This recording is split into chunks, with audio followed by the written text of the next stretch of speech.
Macron courts Marseille voters, climate activists in Paris. French President Emmanuel Macron is holding a major campaign rally in Marseille to seek backing from voters who supported a left-wing candidate in the first round of the presidential election. Paris, French President Emmanuel Macron held a major campaign rally Saturday in Marseille, touting his environmental and climate accomplishments and future plans in a bid to draw in young voters who supported more politically extreme candidates in the first round of France's presidential election. Citizens and especially millennials in Marseille, a multicultural southern French city on the Mediterranean, favored hard-left presidential candidate Jean-Luc Mélenchon over the centrist Macron in the April 10 first round of voting. Marseille young voters, who leaned mainly to the far right and the far left last Sunday, are particularly engaged with climate issues, a point which Macron hoped to capitalize on in a rousing speech at the edge of the glistening. "I hear the anxiety that exists in a lot of our young people.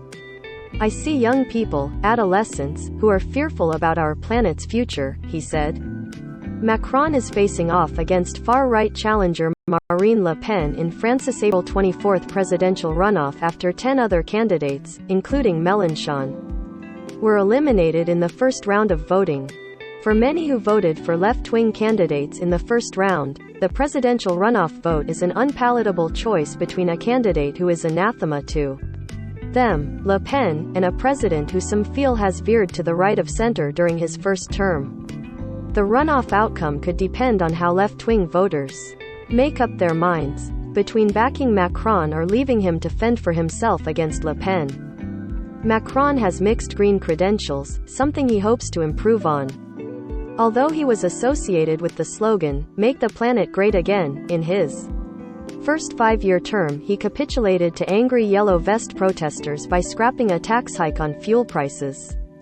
To Cheers on Saturday, Macron said his next prime minister would be placed in charge of environmental planning as France seeks to become carbon neutral by 2050. He also promised more public transport nationwide to wean people off being dependent on cars. Even though Macron came out on top in the first round of voting, the 44-year-old incumbent has acknowledged that nothing is decided in the increasingly tight race to become France's next leader. In Marseille, he targeted his rival Le Pen, who has gained increasing support in recent weeks. "The far right represents a danger for our country. Don't just hiss at it, knock it out," he said, warning about the political dangers posed by overconfident supporters who abstain in the vital runoff vote.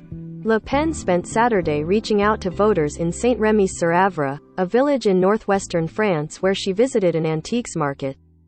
While campaigning Friday, both candidates were grilled over their differing stances on Muslim religious dress in public spaces. Le Pen wants to ban headscarves in France, a country that has Europe's largest Muslim population. Both Le Pen and Macron were confronted by women in headscarves who asked why their clothing choices should be caught up in politics. Across France, protesters are railing against a host of issues ahead of the presidential runoff. In the center of Paris on Saturday, the environmental group Extinction Rebellion launched a three-day demonstration against what they call France's inaction on climate issues. The activists say their objective is to put climate issues back at the center of the presidential debate. Hundreds of activists from the environmental group XR are also asking both presidential candidates to make commitments to protect the environment. At a Paris march against racism on Saturday, many left-wing voters described the runoff choices as agonizing. Some said they would hold their noses in, vote for Macron, simply to block Le Pen. But many said they wouldn't vote at all or would cast a vote with no name. One marcher said they had barely slept and repeatedly wept since Mélenchon came in third in the first round after Le Pen. Faridi Jumoy said he voted for Macron in round one, but he still protested with a sign that read, "Better a vote that stinks than a vote that kills," in hopes of convincing people to rally around the president against Le Pen. "The vote that stinks is Emmanuel Macron, because there have been a lot of problems under his leadership," he said. "The vote that kills is the National Rally, Marine Le Pen, a party founded on hatred." Follow all AP stories on the 2022 French presidential election at https://apnews.com/hub/French-election-2022.